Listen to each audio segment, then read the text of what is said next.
Thank you very much to our lovely host, Bulgarian Coworking Spaces, who actually provide me again this stage. Thank you a lot.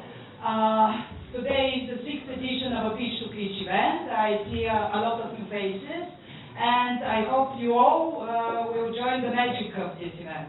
So, first I want to represent my co-host. This is KnnectMe, who is technical journalist, investor and creator of a community builder. He is a TEDx organizer in Bulgaria and casual gamer, and hopefully more fun than me. Yeah, okay, thank you. A big applause for Christina, please. So, ladies and gentlemen, I'm here to present you my invisible podcast for a startup here from... No, okay. So, here we go again. I'm telling what is really Pitch2Pitch. It's a monthly series where entrepreneurs and innovators will have the chance to share their projects. 5 startups every month will have the opportunity to grab within 1 minute your startup on any stage, and then we will have 2 or more minutes for questions from audience and the investors. This is the rules, very simple. So I think we can move on to the annual winners who receive tickets and 1 week accommodation in Israel. Big applause. 1 week bootcamp training in Israel with Israeli startup investors, one of them holding the title Most Exit in Israel. An opportunity to invest in the idea up to $120,000.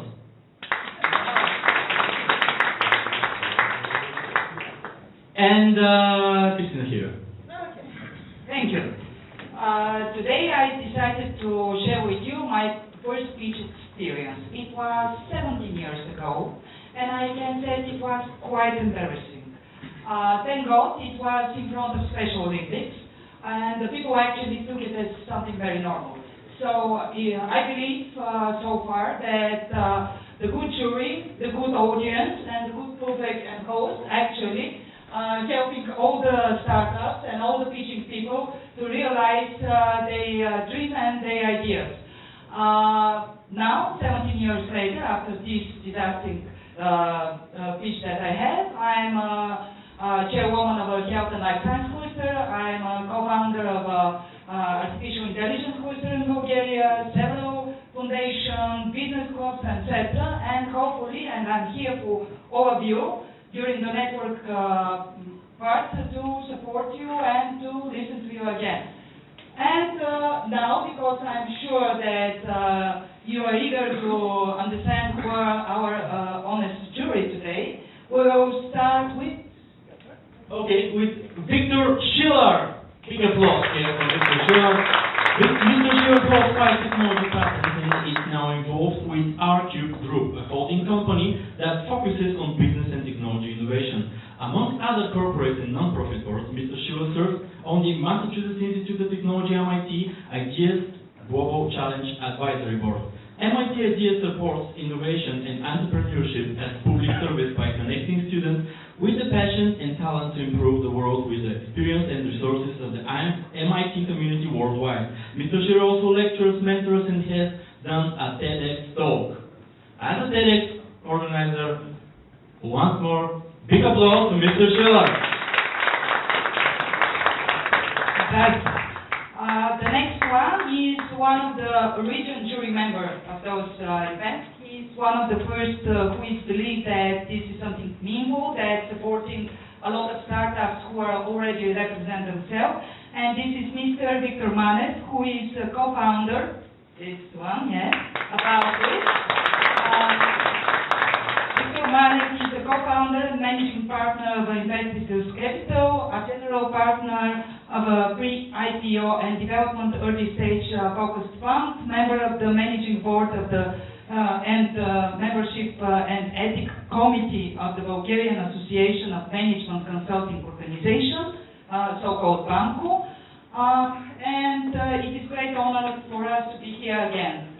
Big applause. And because I am very well connected with our next jury member, he believes in high technology companies in Bulgaria. He believes in artificial intelligence that could actually succeed and to provide a lot of worldwide innovation. So for me, it's a great honor to present you Valentin Manet. Valentin Manet is a financial advisor with over 15 years of progressive valuation and investment analysis experience for privately held companies and real estate investment. From 2015, he is a member of CFA Institute and got an investment consultant license issued by Bulgarian Financial Service Supervision Commission. His activities include financial moderating, risk moderating, optimization, private equity, etc. Again, big applause for this. And at the end, please, once more, big applause for Emil Shekerjitsky and Trifon Mikhailov, which are the hosts of this event. The host, not the host, the host. Okay, and okay. And of course, for Trifon Mikhailov, big applause. Now it's time for going to Beach Park, probably the most interesting, and Atanas share with me it will be very something significant. Why? Because this is very important announcement to make. This is the most clean screen in the world. The New Year effect was So it's an honor to present on the stage. And we can continue with the next, and we can continue with the start. Okay. So I want to invite on the stage Travel by Electric. It's a Bulgarian startup promoting electric vehicle tourism. Please welcome.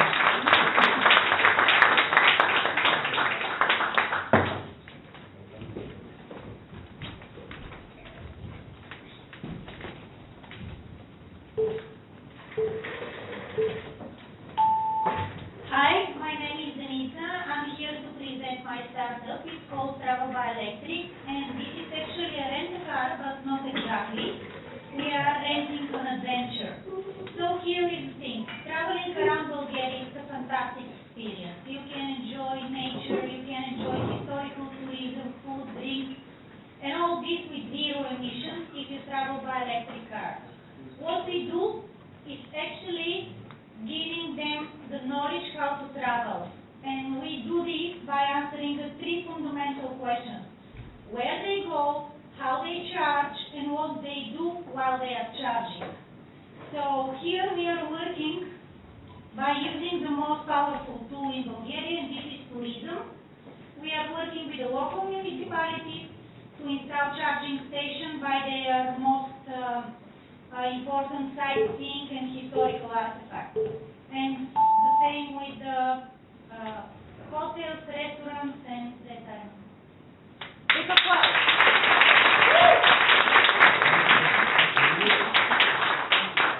Just to clarify the business, so you don't own cars or any electric vehicles, you just educate people with their already have cars how to drive them for tourism, right? No, we are rent-a-car. Generally, generally we are rent-a-car. But to make the people to travel by electric cars, this is a completely different story, because people are afraid to travel with electric cars, but this is actually a great thing. So in terms to show the people how nice it is to travel with electric car, how efficient is this, we are giving them the knowledge. So we are building the whole thing.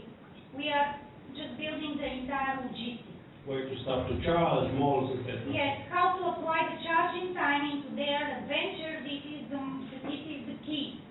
So if they charge every time they stop for a coffee break, for sightseeing, in their hotel, during the lunch, so they don't feel they travel with electric car, which can bring some obstacle to the travel. Okay, so one technical question. Are you not afraid that with the advance and enhancement of the charging speed, every couple of months your algorithm needs to be, all of your maps need to be refreshed and recreated? We don't give them maps. We are working into installing charging stations, and we give them recommendations how they can travel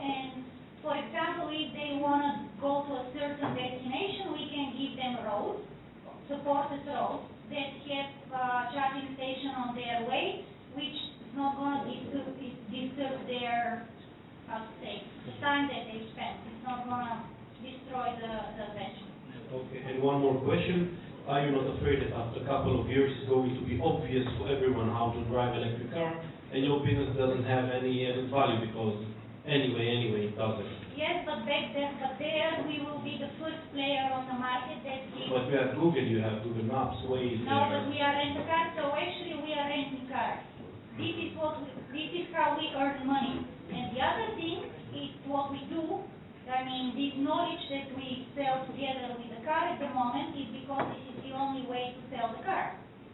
So if you have to sell the service, you have to give the client the comfort to use your service. And this is where we are. Do you install the charging stations? We install charging station. We don't have our one, but we have the approach to the municipalities, to the hotels, to the restaurants. Like I'm traveling around, showing to the local business what this is going to be. So, for example, if you own a restaurant and 4 people in electric car come to your restaurant to charge, they will spend something like 1 less for 2 hours of charging, but 4 of them will spend like 50-60 less for full meal. Basically, you don't own the charging station. I don't want to own the charging station. I just want to rent cars.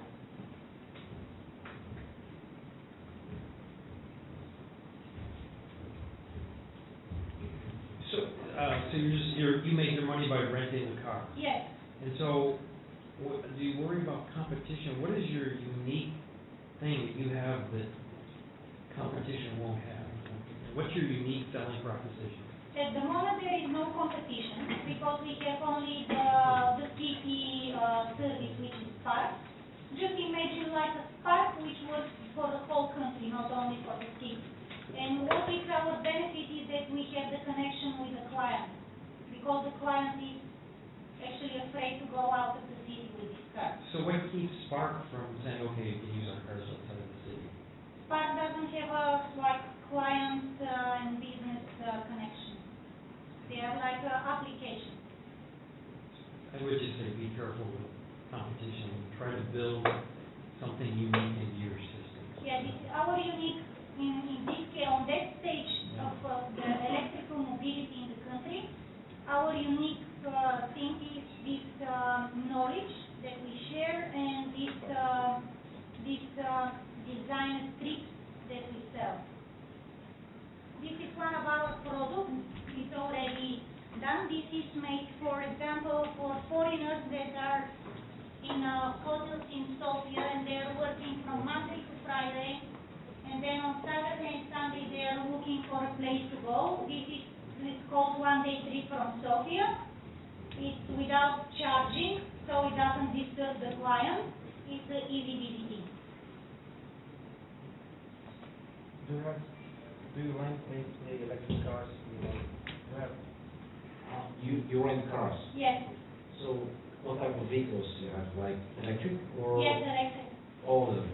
Or you have electric and diesel and petrol? No, only electric. Only electric. How many cars do you have? At the moment, 3. Okay. How many, what is that car, like 4 passengers? 4 passengers cars. Okay.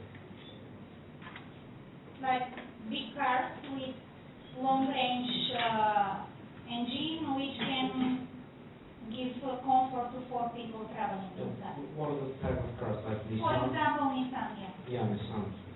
So what is the longest trip? So it's basically cars that you're pushing not for the city, but you're pushing for longer trip. Exactly. Long trip mobility.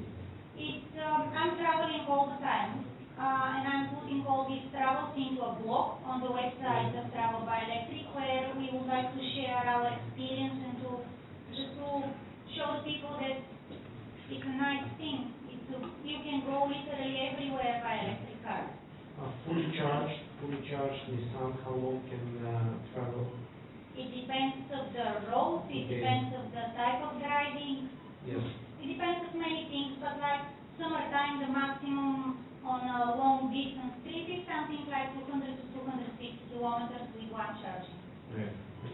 Thank you. What does it cost? The price starts from 100 level per day and goes down with the period. What's your expected occupancy rate? How many days a year are you going to be rented? Like it's basically the weekends or? No, we have a different product. One, we have B2B, we have B2C. In B2C, where it's like directly for the client, there is a season. So like in January, we have to cover like 8 to 10 days of Okay, so rent. in optimistic way, what's your percentage of rent that you build your business plan upon? In my business plan, there is a season, Over the year, average over the year, 60% rent? 60% rent. And what's the price of the car? For how many days? No, what's your price? How much do you buy the car? It depends on the car. For Is there example, the the same car car? lease costs 70,000 left. 70,000 euro, 35,000 euro. So basically it's gone after 3 years, right? It's losing that. So you need like 450 days to cover. There is some business, yeah. Okay.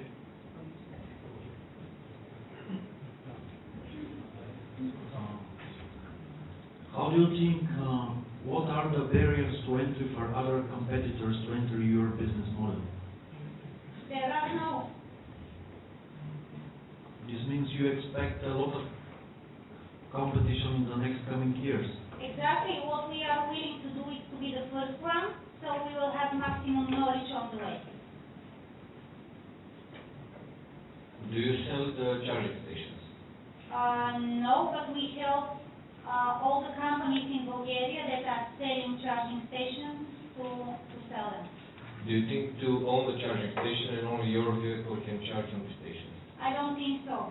This is the idea of the electric vehicles is to be shared vehicles, be shared drive. All the brands that produce cars will become one big rent-a-car, like in a few years. For example, Mercedes announced that 2021 they will stop selling cars.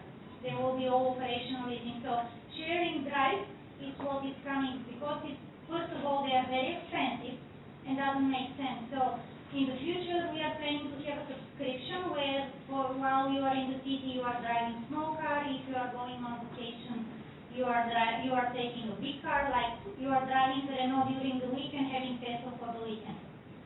Can you sign a contract with hotels and restaurants when your vehicle came to charge to be for free only for you and for other vehicles to be paid? All the business for now is offering free charging because the cost of the electricity is very low and doesn't make sense to go But they sign a charge. contract. No, Not yet. not yet. Just comes another question.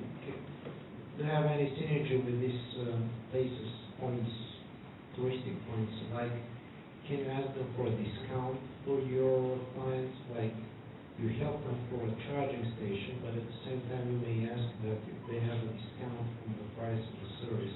Yes, but this is working very slowly. First of all, a lot of the thinking of the Bulgarian business should change, so they will start installing this charging station because you don't need much money to invest. There are charging stations for 1,500 level that you can install in your restaurant, and this is not a big investment. And if I stay there for 2 hours to have lunch, I'm gonna like cost you a less. So it's not a big thing to have one, but it's a big thing that you will own these 4 people in the vehicle arrested in your restaurant while they are charging and they will spend money there. Okay, well, sorry, we have a question from the audience. Okay? So one question, what happens if you guide me to a place, I rent a car, I go to there expecting that I will be charging my car, but the charging station is out of service, then my entire trip is ruined. There is an application for the charging station which is open for everybody. It's called Share, that you can follow all the charging stations. There is recent information of everybody that are charging. Also, if it's a paid charging network,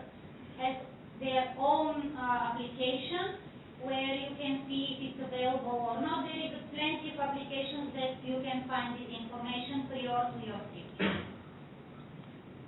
Okay, somebody else? Thank you. Big applause.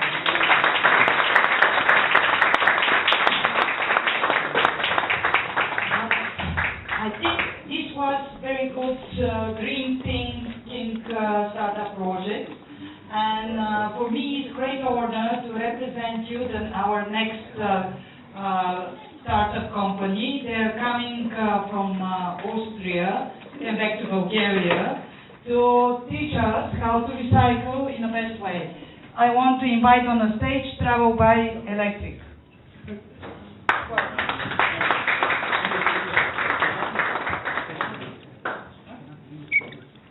Martin, yeah, sorry. It's not traveling. Sorry, InnoTyreRecycling, and Maxim Christ. Sorry, I was so excited to explain your idea. Very nice.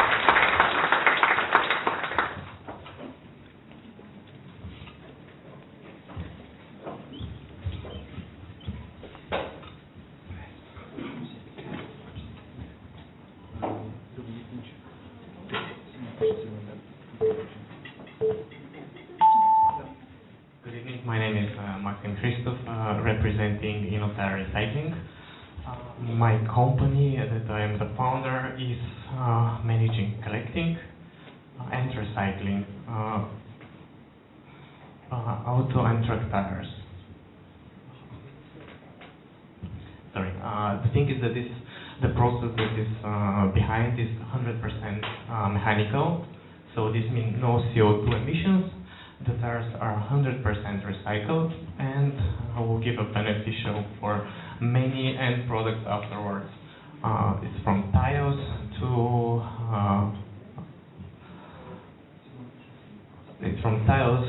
from granules, tires, and many parts that are used in automotive, buildings, and everything. Well, I'll answer more about the question. Sorry.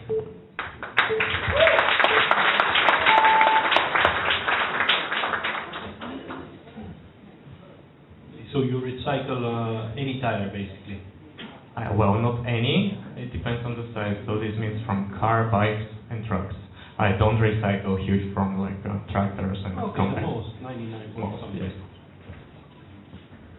What's the price of the recycle process? How much does it cost per dollars to recycle one tire? Okay, now this is the most interesting part. So the whole business is divided to 3 streams.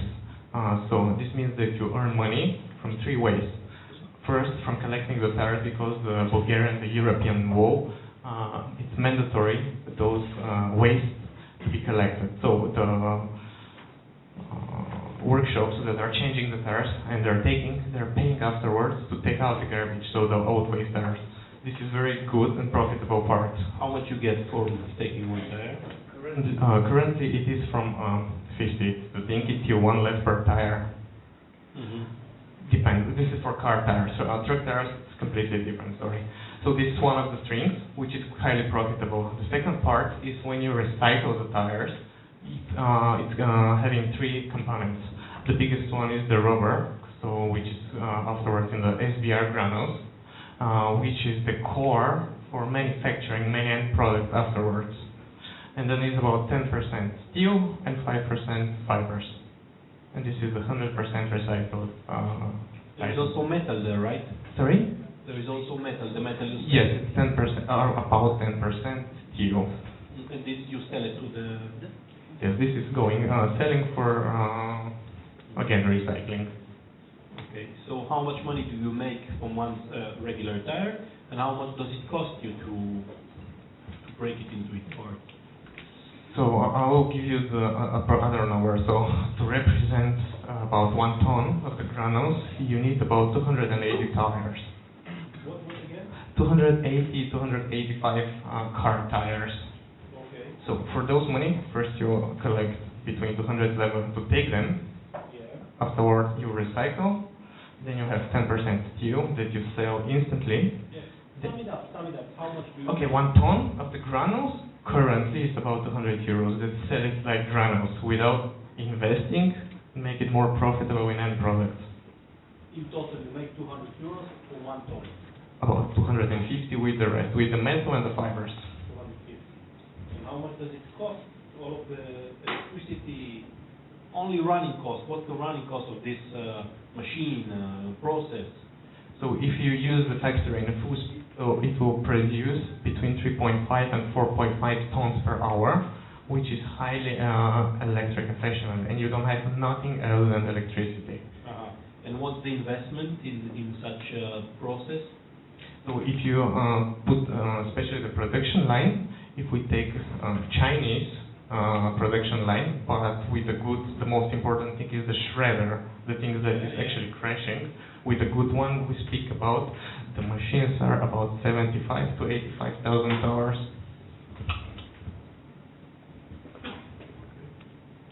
I'll do the calculation. Yeah, so basically, do you process right now? Do you have operations, or you're just starting? I'm just starting, ready with a financial plan, with my team, all summing all the investment, because it's not only the machines, you need the plug and land, you need also trucks. So the total sum that I put as an investment is about 200,000 euros in total. Where do you plan to make it? In Sofia, outside of Sofia? The key thing is to be not farthest than 30 kilometers from Sofia. This is because afterwards I make the roads depending on the trucks to collect. So it will be around Sofia. Do you know anybody else doing exactly the same business recycling? Yes, there are competitors. How many, more or less? In total, there are, let's say, 6, not the same, and 2 that are exactly the same, but they're really small. Do they recycle the entire supply of used tires, or basically there is need for extra capacity? What is the capacity right now? So, according to my latest research, we do speak about approximately, we have about 2 million waste tires per year in Bulgaria. So the biggest part is in Sofia.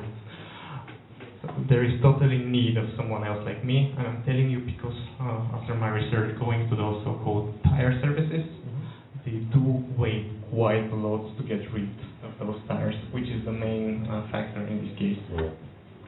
And the clients for the rubber product, this is the construction, what is it?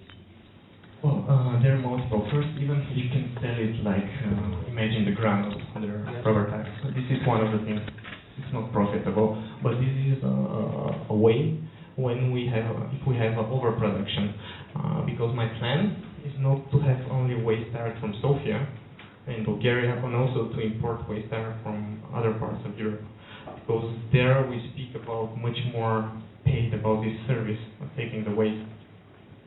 So my first concern is not to have overproduction. So if we have overproduction, this is one of the things that can save. There is in Italy such a stock that you can buy and sell it as a granules. And who is the user of the granules? What type of industries are using the rubber granules? One of the biggest is the asphalt companies, because a part of the asphalt is from those SDR granules. Of course, there are many others more, but this is the key thing. Other things that is quite used also is nowadays in those playgrounds. This is created 100%. Also sports field, those running parts, and many more such huge. What we do now, in addition research, is to try to make an innovational product to be in the construction. So so-called tiles that are most of the time used not to carry the building, but to have isolation, and few times space. So at the end, we'll have a cheap product that for us costs us zero to produce it almost. I did some rough calculation that I think you must present in your pitch. You had time. So basically, 100 hours of operation of the machine or the production line, and you return the cost of it. This is what the calculation. So 200 hours of the running of your production line, you get only from the commission of the tires. So basically, your pure intent, business intent is to find as many as possible production lines. and import tires, because only from the commission, about 10 days the machine are running and you buy another line from every machine. Only from the commission. Well, I don't know how you put it. I will tell you, I will present the calculations. Okay, so 1 ton is 280 tires. The commission from this is about 200 leva. Your line runs 3.5 tons per hour, so it's 400 leva per hour. Or if you sell all of the byproducts, is 800 euro per hour. 800 euro, 100 hours, it's $80,000, which is one line. Yeah, but you're talking now about only the machines, right? Only the machine, Yeah. the machine without the supply and everything. But have 100 of machine import all Europe. What do you care? Well, this is the idea. But there are many other expenses in. Of course, it's a profit. The first level of profit in the machine itself. Okay. To pay back the whole investition, my calculation is about from 18 to 24 months, full 100% of the investition. Invested in the fab. Exactly, plus the small plot of land. Your major suppliers are these tire shops that you mentioned about. Do you think any recent change in the technology of how the tires are produced, I mean airless tires, do you mean that this will change your business model? No, not at all, because the main components are the same. Steel and rubber, those are the two things that I'm aiming mostly. And if the tires are more durable after any technology change? This for sure will affect me, but the good thing is that in European law the commission is not to drive it more than 4 years. And in additional, nowadays every year we have more and more cars, so we have potential more and more tires. And, how about scaling? Going to other countries, would you set up a plant in Greece? Would you set up a plant in Romania? How do you scale out of Bulgaria? Yes, it's a long-term investment. The first one will be in Sofia. Second one that I'm aiming will be in Romania, and mostly in the Timișoara part, because there is no such near. It will be much closer to my initial market that I'm aiming is Germany. How did you get this idea? Where did it come from? It's from one of my failed startups before. Actually, I was doing in the business with scrapping cars, and actually it came that we always had problems with those tires. And then, thanks to my partner, I went in Uzbekistan and I saw such a plant working, and it came up. We met again. Yes. Last time was very tough. This time is better. What is your uniqueness? My uniqueness is my team, because what we're doing is so-called European way of business, and not the typical way that is here, especially in this branch, and the way that the other companies are treating their customers, which is very key here, the service that we'll give. And the uniqueness is that I'll be a bigger one. I mean, it will be from A to Z, everything. How many people? Currently we are 4. How many people do you need to operate one side with one crushing station with 70,000 tons? Operational people that I will need once the factory is running. How I'm planning first to have only daily shifts will be 4, 2 people in the facility, plus my operational manager, and 2 people trucks collecting. If I need an extra power, my backup is to make it run 24 hours, so I have 2 shifts, which will triple my people that will work. Okay, do you plan to import waste to Bulgaria? Yes. If you do so, which the best way, like through Danube or via trucks? My initial calculation is to fly trucks, outsourcing this because it's a very complicated business. Rough calculation is up to 10,000 tires with one truck if you put them correctly. So in Germany, for example, they don't pay one less, they pay from 1 to 2.5 euros per tire. The biggest problem is that I also need to make it bigger because I will need like a depot there to collect it first, because not a single place will have about 10,000 tires. So this is in future, but we speak about 8 months after startup. What do they do in Austria and Germany? Do they process it there? Do they recycle it, or do they export? Both. They both. First, depends on the region. Those that I'm targeting is a bit far. It's about Cologne region, where I already approached some customers. Leather intents and stuff. They're very open. The same is very open for Italy. I was surprised. Now I'm open, but not still in negotiation. They also are looking for exporting because it's easiest way. They just need the paper. Why they don't process it there? What is the reason? Why they don't make money out of it, or it's easier for them to just throw it away from their Because that our machines that I'm looking are not completely automated. So when we need those human power to process it, a big difference there.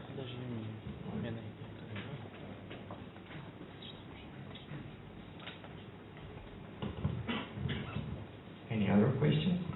Questions from the audience?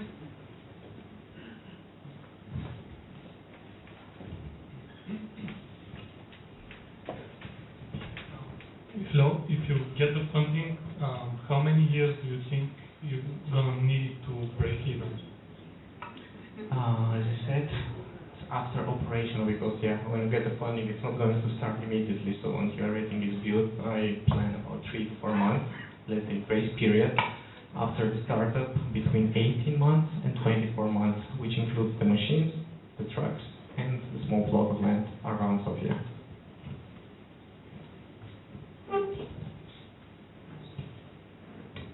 You mentioned some innovative products. What do you mean? Well, now I'm in an open dialogue with, first with the Technical University of Sofia, first to make additional innovation products that will lead us as well. One of them was in the construction. Together what we're planning also to invest some resources is because it's quite popular and maybe it's achievable, is also in the shoes, which also will lead us in a product that is unique and eco.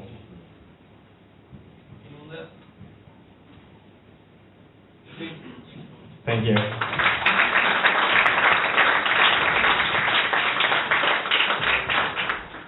So guys, let me read the rules again.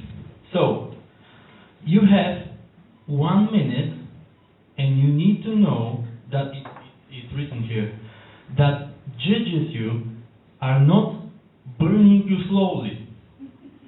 They just asking you questions about your business. This is the official rule. So, let's have a break, 10 minutes, like every Bulgarian said, a fast pause.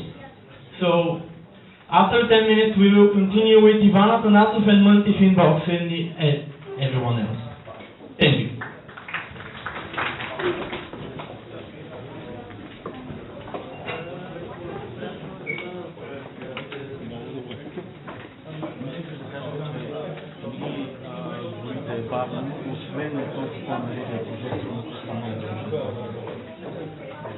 И отиваме за фаст пауза.